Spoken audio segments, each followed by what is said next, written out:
না, ছেড়ে তো দিলাম, চিরকালের জন্য ছেড়ে দিলাম। অন্তত আমার দিক থেকে তুমি এখন সম্পূর্ণ মুক্ত। বাবা, কত কঠিন কঠিন কথা কইতেছে, একটাও বুঝতে পারছি নিকো। তোমরা সহজ করে কথা বলতে শেখো নিকো। ওই আমি তোমাকে কি বলেছিলাম? আমি কোনো কথা শুনতে পাচ্ছি নিকো, কোনো কথা শুনবো না, আমি চুপ করে আছি। আচ্ছা, তুমি কি এগুলো বলার জন্যই আমাকে ডেকেছো? তাহলে বলবো কিন্তু যে আমাদের সব কথা শেষ হয়ে গেছে।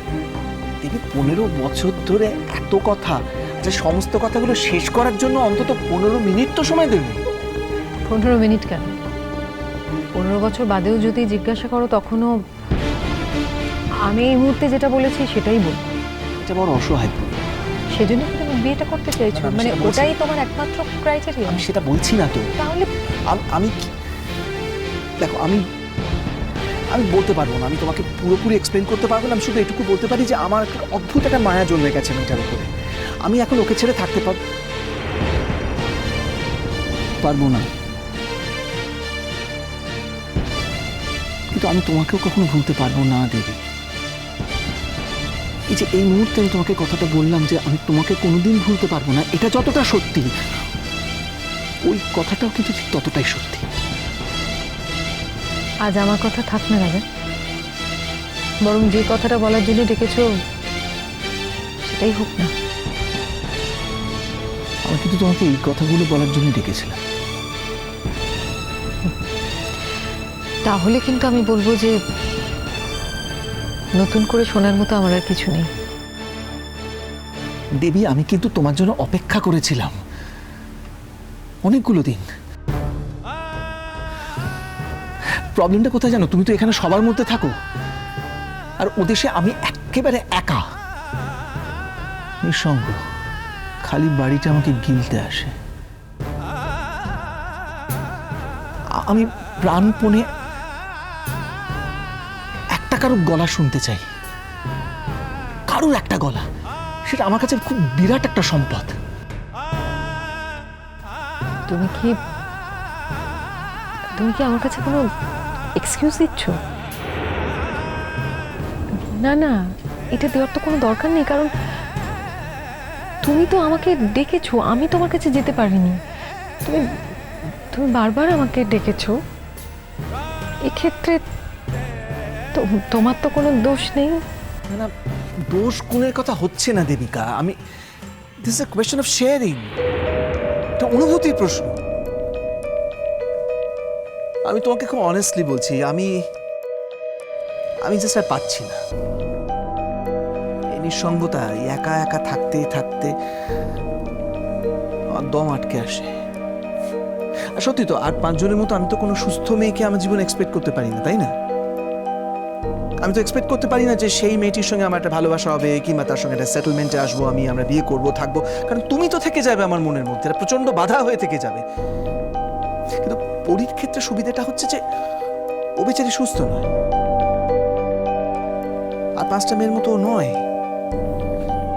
ওকে আমায় সুস্থ করে তুলতে হবে, এটা আমার কাছে একটা চ্যালেঞ্জ।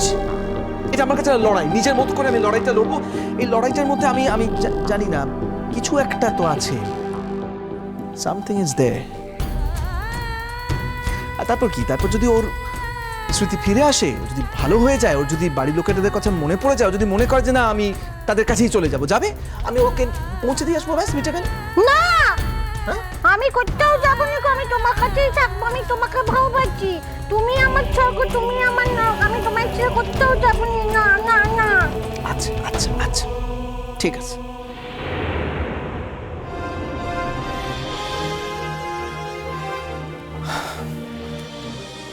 বলো এখন তুমি কি বলতে চাও? তোমার মতামতটা আমার কাছে খুব ইম্পর্টেন্ট। একজন বন্ধু হিসেবে বলো, পুরনো সঙ্গী হিসেবে বলো, বা দুজনে মাইল মাইল পথ একসঙ্গে হাঁটার সুবাদেই বলো, আমরা তো দুজনের সঙ্গে অনেক কিছু শেয়ার করেছি, অনেক অসহায়তায় পরস্পরের সঙ্গীও হয়েছি। তাই বন্ধু হিসেবে যদি এই প্রশ্নটা তুমি আমাকে করে থাকো, তাহলে বলবো যে এর উত্তরটা আমি গতকালই তোমাকে দিয়ে দিয়েছি।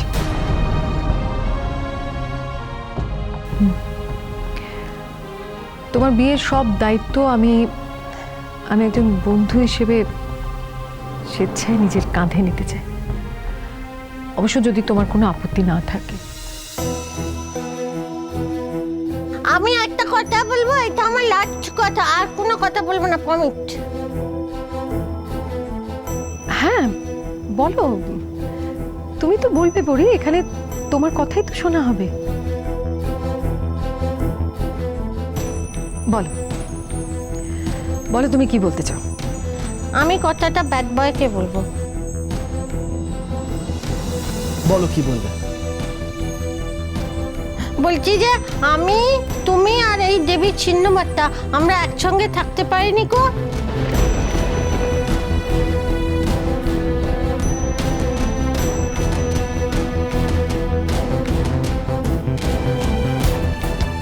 আমি আমি আমি আমি একটা কথা বলি বাবু, একটা কথা বলি। ও ও ও ও ব্যাড বয়, এখন আমার মনে হচ্ছে না এই ছিন্নমাত্রার কাছে আমি একদম থাকতে পারবো না। হ্যাঁ, ও ও যদি আমাদের সঙ্গে থাকে তাইলে তাইলে হয় না বলো? হ্যাঁ, ও ছিন্নমাত্রা তুই তো আমার ব্যাড বয়কে ভালোবাসিস। হ্যাঁ, ব্যাড বয়কে ছাড়া তো তুই থাকতে পারবি না। আমিও তো ব্যাড বয়কে খুব ভালোবাসি, আমি ব্যাড বয়কে ছাড়াও থাকতে পারবো না, তোকে ছাড়াও থাকতে পারবি না। তুই যদি আমাদের মাঝখানে থাকিস, একদিকে যদি ব্যাড বয় থাকে, একদিকে যদি আমি থাকি, হবে না গো? বোকা মেয়ে, তুমি সত্যি সত্যি একদম একদম বোকা মেয়ে, জানো তো? সব জিনিস কি অন্যের সাথে ভাগ করে নিতে হয়? নিতে নেই। যা নিজের জিনিস সেটা সেটা তুমি সবসময় নিজের কাছে রেখো। কাকু কাকিমাকে প্লিজ বলে দিও আজকে আমার পক্ষে এখানে খেয়ে যাওয়াটা বোধহয় সম্ভব হবে না, আমার একটু তাড়া আছে। আমি তো এখন থেকে আসবোই মাঝে মাঝে এখানে। বিয়ের ডেটটা ফিক্স হয়ে গেলে আমাকে একটু জানিও, কারণ এই বাড়িতে চিরকাল শপিংয়ের দায়িত্বটা তো আমি নিয়ে এসেছি। এখন পরীকেও তো একলা শপিংয়ে পাঠানো যাবে না, তার থেকে বরং আমি পরীকে নিয়ে গিয়ে শপিংটা সেরে ফেলবো। অবশ্য তোমার যদি আপত্তি না থাকে। দেবী, সারা জীবনে আমি তোমাকে অনেক কথা বলেছি, আর কত কথা বলা হয়ও না, জানি না আর কোনোদিন বলা হবে কিনা। একটা রিকোয়েস্ট করি, তোমার জীবনে আমার এইটুকু স্পেস অন্তত রেখো, যাতে করে কোনোদিন কখনো যদি আমার ইচ্ছে করে আমি সেই না বলা কথাগুলো যেন তোমাকে বলতে পারি। সম্পর্ক বলতে তো আমি এটাই বুঝি, এটুকুই। ও ব্যাড বয়, তোমার সঙ্গে এই দেবিকা ছিন্নমাত্রার বিয়ে হলে কত ভালো হতো বলো দেখি না? এই দেবীর বিয়ে হলে কত ভালো হতো। হ্যাঁ, আমি যে কেন মাঝখানে এলুম বাপু, আমি যদি না আসতাম তাহলে তো ব্যাড বয়ের সঙ্গে তোরই বিয়ে হতো, কত ভালো হতো। আমি ঠিক বইনি বল? হ্যাঁ না, তুমি একদম ঠিক বলনি। দেখো, যদি আমাদের বিয়েটা হওয়ার হতো তাহলে সেটা এতদিনে হয়ে যেত, কোনো কারণের জন্য সেটা আটকাতো না। যা হচ্ছে সেটা ঠিকই হচ্ছে। আমি বলছি, তুমি রাজার খুব লক্ষ্মী বউ হবে। আর চিন্তা করছো কেন? আমি যে তোমাকে বললাম আমি নিজে হাতে তোমাকে সংসার করতে শিখিয়ে দিই, কেমন? আচ্ছা ঠিক আছে, আজ আমি আসি। কেমন? আমাকে যেতে হবে তো। ওরে ছাড়ো,